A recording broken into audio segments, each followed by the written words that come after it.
Hello guys! Welcome back to my channel, and in today's video, ang pag-uusapan naman natin ay yung proseso kung paano mag-apply ng Canadian Tourist Visa as a Filipino passport holder.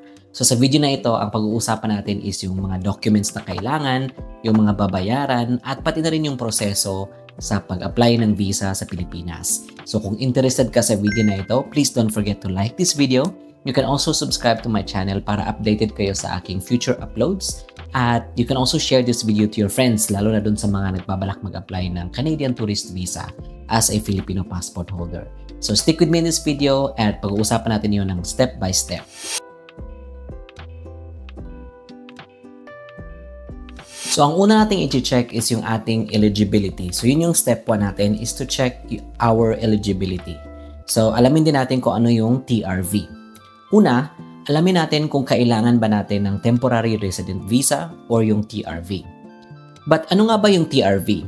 So ang TRV, ito ang tourist visa na kailangan ng mga Filipino para makapasok sa Canada bilang visitor. Valid ito usually hanggang 6 months per visit, gaya ng US visa.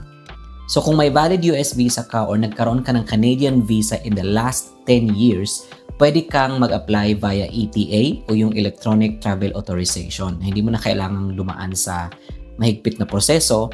Ito ay mas mura at mas mabilis. So, importante itong alamin para hindi tayo magkamali sa ating application type. So, again, kung meron ka ng tourist visa, US tourist visa or Canadian tourist visa in the last 10 years, baka pwede ka na mag-apply ng ETA. So pag alam mo na yung application type mo, ang step 2 natin is to gather the required documents. Now, next natin ihanda ang mga documents. So una, ang pinaka-importante ay ang valid passport, at least 6 months. Now, ang pangalawa is yung IMM forms. Ito yung forms na dapat nating fill upan, at ang number nito is IMM 5257 at IMM 5645. Pangatlo is yung recent photo. So, check natin yung Canadian specs. Ilalagay ko rin dito sa video na ito.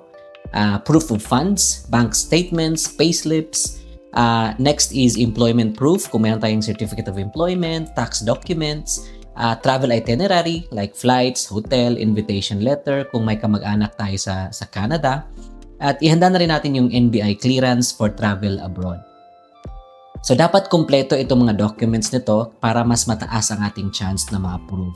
Dapat correct yung ating details sa ating documents at kumpleto tayo para pag-submit natin, makita na nila lahat at hindi na nila kailangang humingi pa ng additional documents galing sa atin. Now, ang step 3 is to create an online account. So, punta tayo sa IRCC website. Ilalagay ko din yung link sa description below. Pero ito yung website nila. Gumawa tayo ng account gamit ang GC key at doon mo i-fill up ang application. Ito ang official portal para sa visa application. So dito lang tayo magsasubmit ng ating visa application sa website na ito. At ang step 4 is complete the application. So sagutan natin yung IMM 5257 form online, i-upload ang documents at magbayad ng fees. Now, magkano ba ang visa fee sa Canada? So, it is 100 Canadian dollar para sa visa fee at 85 Canadian dollars para sa biometrics. Kapag kulang ang information o payment natin, hindi magpo-proceed ang ating application. Kaya dapat complete at correct details. Now, ang step 5 naman natin is biometrics appointment. So, pagkatapos ng submission, makakakuha tayo ng biometrics instruction letter. So mag-book ng appointment sa VFS Global sa Makati para sa fingerprints at photo. So ilalagay ko rin yung website ng VFS. Now, mandatory ito para ma-verify ang ating identity as an applicant. At ang step 6 natin is of course to wait for processing. So ang processing time nito usually takes 2 weeks to 3 months. At i-check lagi ang IRCC website dun sa account natin para ma-check natin yung updates. At kailangan din natin i-check yung account regularly para ma-ready din tayo kung meron tayong mga additional requirements na ini-instruct ng immigration. Now, ang step 7 is passport submission. So, kapag approved yung application natin, bibigyan tayo ng instructions para i-submit ang ating passport sa VFS at para ma-stamp ang ating visa. So, malagyan ng stamp. So, ang visa sticker ang kailangan bago tayo makalipad papuntang Canada. Now, ang step 8 natin is for sure, prepare for travel. So dalhin ang passport na may visa, sticker at supporting documents para makapasok sa Canada. Minsan kasi hihinihingi ng border officer ang proof of funds at yung itinerary natin when we enter Canada pagdating sa border.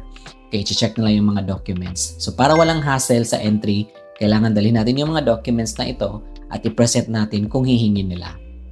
So di ba parang napakadali lang nito? So ang key nito is dapat kumpleto ang ating documents, clear yung ating information na ibinibigay sa ating form, at sundin lang ang steps na ini-instruct ng immigration para kung meron silang mga kailangang documents na hinihingi, kailangan nating ma-provide natin yon agad-agad.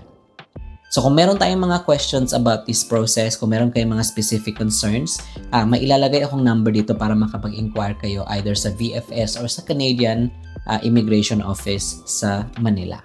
So guys, thank you so much for watching this video. Kung meron kayong mga questions, just comment them down below at mag-usap tayo sa comment section.